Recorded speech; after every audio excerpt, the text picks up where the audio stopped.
Camera घुमाकर आप देखेंगे तो आपको दिखेगा कि लगातार यहाँ पर जो जनसैलाब है वो बढ़ता जा रहा है। देश के कोने कोने से स्टूडेंट्स यहाँ पर आ रहे हैं, पेरेंट्स आ रहे हैं, किसान आ रहे हैं, मजदूर आ रहे हैं, महिला संगठन आ रहे हैं और लगातार देश के सत्ता में कुर्सी वो लोग जिनको पिछले 12 सालों में घमंड बढ़ता ही रहा है, जिनको ये लगा कि किसी बालासोर में ट्रेन एक्सीडेंट हो जाएगा और रेल मंत्री को जवाबदेही नहीं देनी पड़ेगी और वो ये देश बर्दाश्त कर लेगा, जिनको लगा कि एलपीजी का इतना बड़ा क्राइसिस आ जाएगा, लगातार प्रवासी मजदूर, छात्र, तमाम लोग जो पलायन करके अलग अलग जगहों पे जाते हैं उनको घर लौटना पड़ेगा, लेकिन देश के वित्त मंत्री, देश के गृह मंत्री से कोई सवाल नहीं पूछा जाएगा।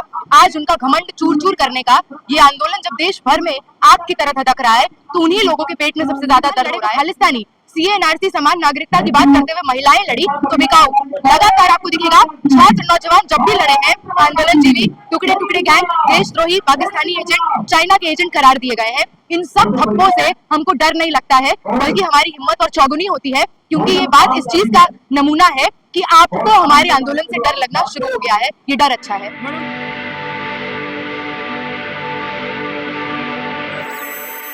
14 दिन हो गए हैं लगभग। तो ये जो प्रदर्शन हो रहा है, आप लोग के ऊपर बहुत आरोप लग रहा है कि जो स्टूडेंट है यहाँ पर रिलीजन की बात हो रही है और आरएसएस की करें कि आज़ादी मांग रहे हैं, तो इससे भीड़ कम हो रही है। आपका क्या कहना है? कैमरा घुमाकर आप देखेंगे तो आपको दिखेगा कि लगातार यहाँ पर जो जनसैलाब है वो बढ़ता जा रहा है।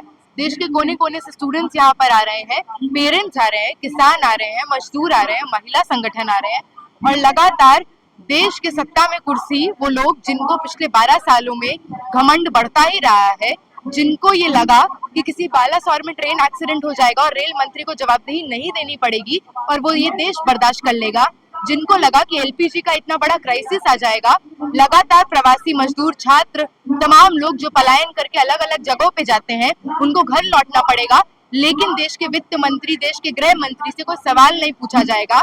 आज उनका घमंड चूर चूर करने का ये आंदोलन जब देश भर में आग की तरह धधक रहा है तो उन्हीं लोगों के पेट में सबसे ज्यादा दर्द हो रहा है। यहाँ पर हाँ बात होगी, क्योंकि देश में सबसे पहले धर्म के नाम पर विभाजन करना आपने शुरू किया। जब चुनाव आए आपको मंदिर मस्जिद याद आया, आपको हिंदू मुसलमान याद आया। जब चुनाव आए देश को जातियों के आधार पर बांटने का काम आपने किया। जब आप कुलदीप सेंगर, प्रज्वल रवन्ना, बृजभूषण, आसाराम का मॉडल इस देश में काबिल करते हैं तो आप महिलाओं को ये बात कहते हैं कि आपके साथ यौन हिंसा, यौन उत्पीड़न कुछ भी हो जाएगा लेकिन न्याय नहीं मिलेगा। इसी जंतर मंतर पर महिला पहलवान बैठे रहे, उनको बर्बरतापूर्ण तरीके से लाठियां मारकर डिटेन किया गया। तो आज जब एक आंदोलन इस बात को कह रहा है कि जिस सत्ता की कुर्सी पर विराजमान हो जनता ने पहुंचाया है, जनता अगर चाहे तो उसी सिंहासन से उखाड़ कर फेंक सकती है, तो आज इसलिए ये सुखबुकाहट है। लगातार किसान लड़े तो खालिस्तानी, सीएनआरसी समान नागरिकता की बात करते हुए महिलाएं लड़ी तो बिकाऊ, लगातार आपको दिखेगा छात्र नौजवान जब भी लड़े हैं, आंदोलन जीवी, टुकड़े टुकड़े गैंग, देशद्रोही, पाकिस्तानी एजेंट, चाइना के एजेंट करार दिए गए हैं। इन सब धब्बों से हमको डर नहीं लगता है, बल्कि हमारी हिम्मत और चौगुनी होती है, क्योंकि ये बात इस चीज का नमूना है कि आपको हमारे आंदोलन से डर लगना शुरू हो गया है। ये डर अच्छा है। मैडम 38 लाख स्टूडेंट हैं, लेकिन आप गिने मुट्ठी भर आप लोग दिख रहे हैं, उनका कहना है?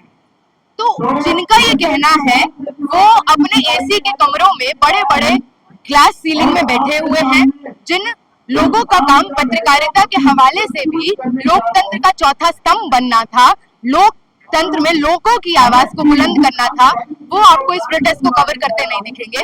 आप जैसे जितने ऑल्टरनेट मीडिया है, प्रगतिशील मीडिया है, उन्हीं के हवाले हमारी बात जनता तक जा पा रही है। तो जिन लोगों ने पहले ही ये तय कर लिया कि देश की इतनी बड़ी लड़ाई में किसके साथ खड़ा होना है, शासक वर्ग के साथ खड़ा होना है, भाजपा आरएसएस के सामने नतमस्तक होना है, उनको ये आंकड़े छोटे ही लगेंगे। 22 मिलियन लोगों ने फॉलो किया, क्या 22 के 22 मिलियन दिल्ली में रहते हैं? 38 लाख 40 लाख जितने भी प्रभावित छात्र हैं क्या दिल्ली में रहते हैं? कैंपसेस बंद है। मैं खुद दिल्ली यूनिवर्सिटी के स्टूडेंट्स हूँ, हम लोग घर जाना छोड़कर गर्मी की छुट्टी में यहाँ पे टिके हुए हैं, क्योंकि हमको पता है हमारा भविष्य है जो दांव पर लगा हुआ है। इतने सारे माँ बाप, आज तो संडे है, आपको वर्किंग डे पे दिखेगा कि दफ्तर से घर जाने की जगह जंतर मंतर आते हैं, क्योंकि उनको पता है आज वो अगुवाई कर रहे हैं अगर इस लड़ाई की, तो कल आने वाला उनके बच्चे का भविष्य महफूज होगा। तो यहाँ पर तमाम लोग इस लड़ाई को अपनी साझा लड़ाई बनाकर लड़ रहे हैं, क्योंकि देश का हर तबका, महिलाएं हो, मजदूर हो, अल्पसंख्यक हो, वंचित हो, शोषित हो, सबके उत्थान का रास्ता एक बेहतर शिक्षा से होकर जाता है। और शिक्षा में लगातार 10 सालों में 79 पेपर लीक, सालाना 13,000 लोगों की संस्थागत हत्या की है सरकार ने, 37 दिनों में 22 लोगों की जान खा गई है। तो हम लोग 1 इंच पीछे नहीं होंगे। हमारे अनिश्चितकालीन धरने का 16वां दिन है, भूख हड़ताल का 8वां दिन है। ये हड़ताल तो तभी खत्म होगी जब धर्मेंद्र प्रधान अपनी गद्दी छोड़ेंगे। सर, सवाल किया जा रहा है कि आप लिख के दे दो, अगर मान लो धर्मेंद्र प्रधान इस्तीफा दे दे तो लीक नहीं होगा, आप लिख के दे दो। नहीं, ये हमारे लिखने की बात नहीं है, ये लॉजिक की बात है।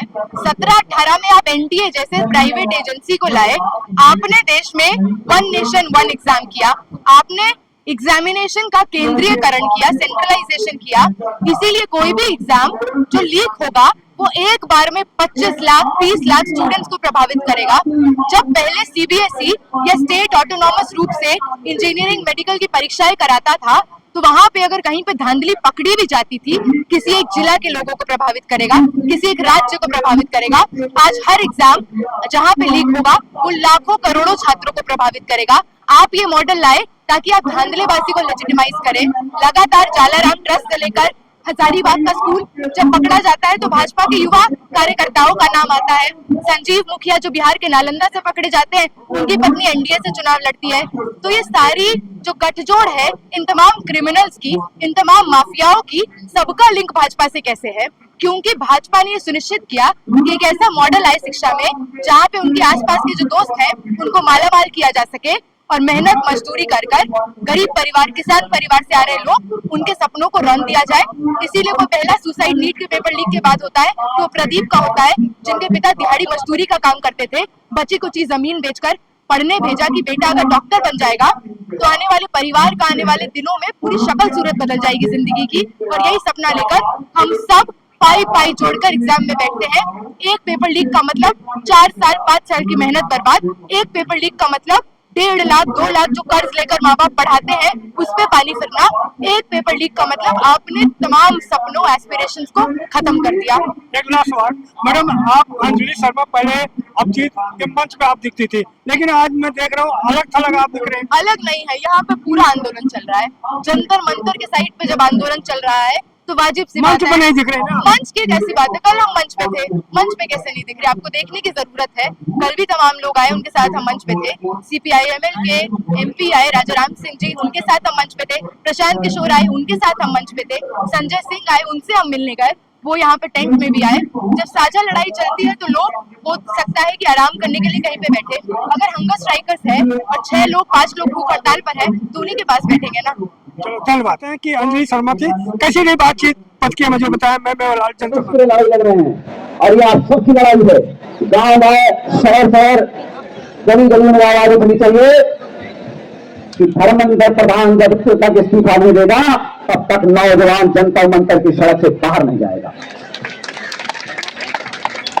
और ये धर्मेंद्र प्रधान और अभी बहुत सारे साथी बताते हैं कि पेपर लीक होने के बाद जिन बच्चों ने छुपा किया उन्होंने हत्या कर ली, उसको आत्महत्या कहते हैं। हम उसे आत्महत्या नहीं मानते, हम उसे धर्मेंद्र प्रधान के द्वारा की गई हत्या मानते हैं। अगर इन्होंने पेपर लीक नहीं किया होता, पेपर में भ्रष्टाचार नहीं किया होता, पेपर में चोरी नहीं की होती तो आज हमारे नौजवान जीवित होते। इसलिए उसका अगर कोई दोषी है तो धर्मेंद्र प्रधान दोषी है, उसको तो उसी दिन इस्तीफा दे देना चाहिए था। लेकिन ये जो सरकार बैठी हुई है, अहंकार के बस में बैठी हुई है, इसके अंदर इतना घूर है, इतना अहंकार है। इसका अहंकार किसानों ने तोड़ा था, लेकिन नौजवान उसके अहंकार को जड़ से खत्म कर देंगे, यह मैं भरोसा दिला रहा हूं आपको। आवश्यकता पड़ेगी तो ये जंतर मंतर से उठ करके आंदोलन पूरे हिंदुस्तान के जिले जिले में होगा। ये भी मैं आज इस मंच से ऐलान करके जा रहा हूं। यहां पर आए हुए आप सभी साथी और इस विरोध प्रदर्शन में अपना बहुमूल्य योगदान देने के लिए आप सभी का बहुत बहुत धन्यवाद, हृदय से आभार। भारत माता की, भारत माता की, इनकलाब, इनकलाब।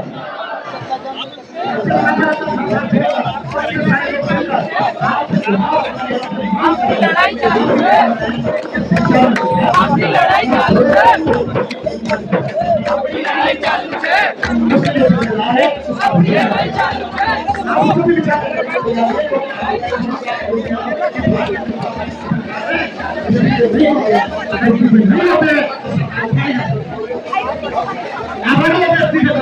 आपकी सरकार को उठाने के लिए ये बात बहुत दिन पहले तय हो चुकी थी कि मोदी जी जिस दिन देश का युवा जिस तरह से चल रहा है, आपकी सरकार आगे आगे होगी और ये युवा आपके पीछे पीछे होगा, आपको थोड़ा दौड़ा के बताएगा कि जनता और युवाओं का जोश क्या है। वो होश में काम कर रहे हैं, वो सोच कर काम कर रहे हैं कि देश में एक शांति की तरह शांति स्थापित करने के साथ हमारी मांगों को मांगे। हम उस मांग को कर रहे हैं कि आप उन छोटे बच्चों को जो आप बार बार कह रहे हैं कि हमारी मांग सुनिए, तो आप उनको आतंकवादी कहते हैं, पीटीएम बताते हैं टेररिस्ट। लेकिन जब मौका होता है सीना आगे देश विश्व के सामने रखने का, एक मजबूत देश के सामने रखने का, तो आप फ्रंट के आगे घुसरों के बनाकर सिंदूर ऑपरेशन के दौरान पाकिस्तान से समझौता करते हैं। वहाँ आपकी हरसदी और वहाँ आपका जो कहा जाता है पड़ेगा, 16 दिन हो ही गया। अपने देश के लोगों के सामने, अपने बच्चों के सामने, अपने बुजुर्गों के सामने, अपने उन तमाम अभिभावकों के सामने जो अपने भविष्य बच्चों के भविष्य के लिए मांग कर रहे हैं, उस व्यक्ति के सामने जो आदिवासी तरीके को आज भी इस्तेमाल करके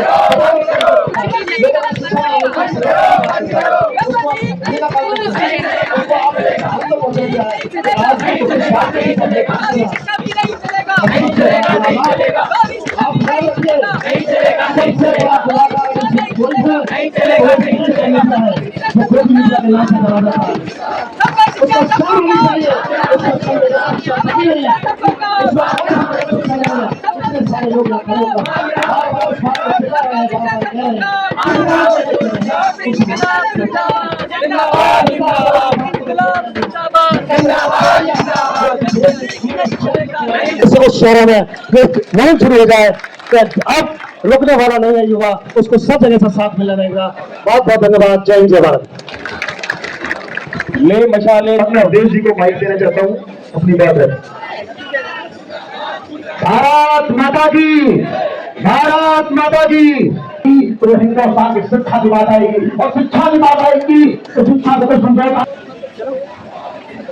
शिक्षा पर आएगी। तो अगर आपने शिक्षा की बात पर समझौता किया तो समझ लीजिए हिंदुस्तान के उस जड़ और उस रीढ़ की हड्डी को कमजोर करने का काम है।